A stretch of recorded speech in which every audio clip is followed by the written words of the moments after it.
4 hal yang menjaminkan banyak rizki, bukan memudahkan rizki. Tolong Bapak Ibu hafal, 4 hal bukan menjaminkan rizki, bukan memudahkan rizki, tidak. 4 hal mendatangkan rizki kemari. Dan 4 hal bukan Allah kasih kemudahan berarti kita berjalan mencari rizki Allah kasih, tidak. Bukan dikasih kemudahan, tapi di mana saja kita ada, posisi kita di mana saja, Allah datangkan rizki kepada kita. Yang pertama, qiyamul lail, salat malam. Yang kedua, berbanyak istighfar waktu sahur. Kalau anda tidak salat malam, jangan tinggalkan istighfar waktu sahur. Waktu sahur kapan? Kira-kira 30 menit sebelum azan. Disitulah Allah sendiri memuji, Allah bangga dan senang terhadap orang yang sahur. Sampai ulama berkata, tidak ada ibadah yang terbaik di waktu sahur selain istighfar. Jadi boleh baca Quran, boleh salat malam, boleh zikir, boleh apapun, tapi yang terbaik istighfar. Fokus hanya istighfar. Astaghfirullah wa atubu ilaih, termasuk istighfar Allahumma anta rabbi la ilaha illa anta, yang Bapak Ibu tahu sayyidul istighfar, yang terutama, yang paling luar biasa. Allahumma anta rabbi la ilaha illa anta khalaqtani wa ana 'abduka wa ana 'ala 'ahdika wa wa'dika mastata'tu a'udzu bika min syarri ma sana'tu abu'u laka bi ni'matika 'alayya wa abu'u bi dhanbi faghfir li fa innahu la yaghfiru dzunuba. Ya Allah, kalau kita fahami doa ini luar biasa. Oleh karena itu kata Rasulullah, barang siapa yang membaca sayyidul istighfar, kemudian di malam hari dengan keyakinan dia meninggal habis baca istighfar, masuk surga. Masuk surga.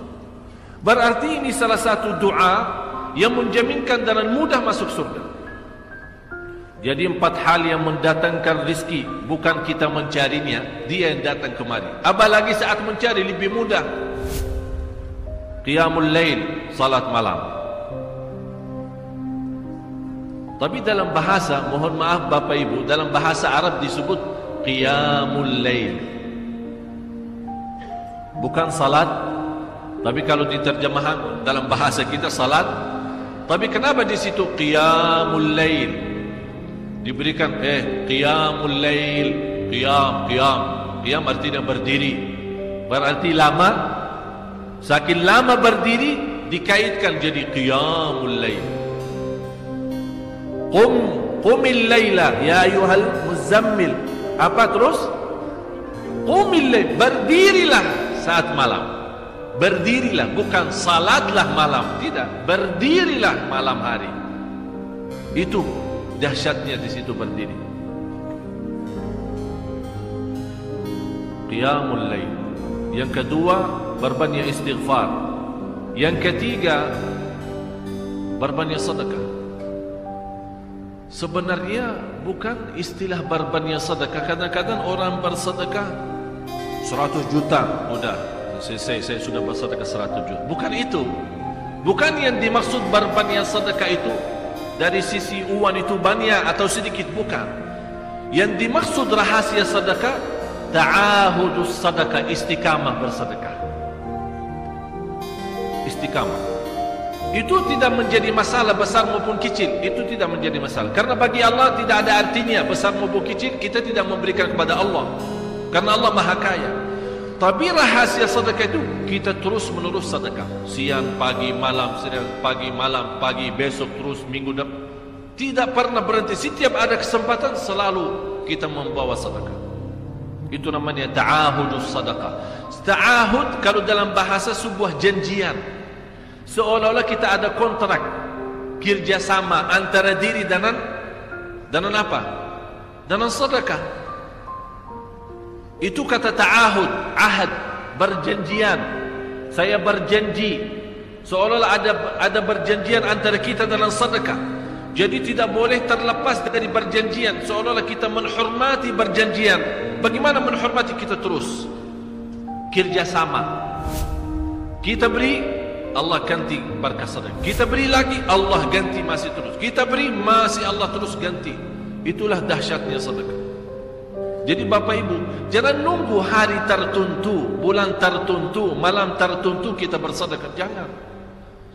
Setiap kita merasa ada berita baik, ada berita maupun ada berita buruk yang menyakiti perasaan kita di rumah tangga kita, anak kita, suami kita, istri kita, apapun, langsung segera sedekah. Disitulah rahasianya. Ikatkan seolah-olah kita sudah membuat perjanjian antara diri dan sedekah dalam segala hal, hal senang maupun hal tidak, hal bahagia maupun hal sedih, hal bangga maupun hal lagi menghadapi kesusahan, kesulitan, selalu sehat dan sakit. Terus yang keempat, zikir, berzikir pagi hari dan sore hari. Berzikir pagi hari dan sore hari. Ini 4 hal Bapak Ibu. Berdiri malam hari, itu yang namanya tahajud, banjanya atau lamanya berdiri. Berbanyak istighfar waktu sahur. Yang ketiga, berbanyak sedekah. Sudah Bapak Ibu mengerti, jadi istilah berbanyak sedekah bukan artinya harus banyak dari jumlah hitungannya, tidak. Yang keempat adalah berzikir di pagi hari maupun petang hari. Amman huwa qanitun ana al-laili sajidan wa qa'iman. Sajidan wa qa'iman. Jadi Bapak Ibu, saat kita berdiri lama, walaupun baca satu ayat, diulangi berkali-kali, walaupun baca surah pendek, tapi diulangi berkali-kali, tidak menjadi masalah. Bapak Ibu hanya hafal qulhu. Qulhu dibaca 3 kali, pahalanya seperti baca Al-Quran 30 juz. Ada seorang saleh mengajak kawannya, sudah mendekati subuh, ayo bangun salat malam dan baca sepertiga Al-Quran. Langsung orang itu menjawab, bagaimana saya baca, sebentar lagi mau azan. Bacalah qul huwallahu ahad. Salat malam dan qul huwallahu ahad. Jadi Bapak Ibu, yang saya harap, jangan susah fikir, ya Allah saya mau baca apaan. Tak usah susah fikir. Baca dan nikmati, yang penting nikmati bacaan. Walaupun qul huwallahu ahad setiap hari. Kalau kita pusing baca, Allah tidak akan pusing mendengar. Malah Allah paling senang mendengar bisikan bacaan dan bisikan doa kita malam hari. Allah paling senang mendengar bisikan doa munajat kita malam hari. Itu luar biasa.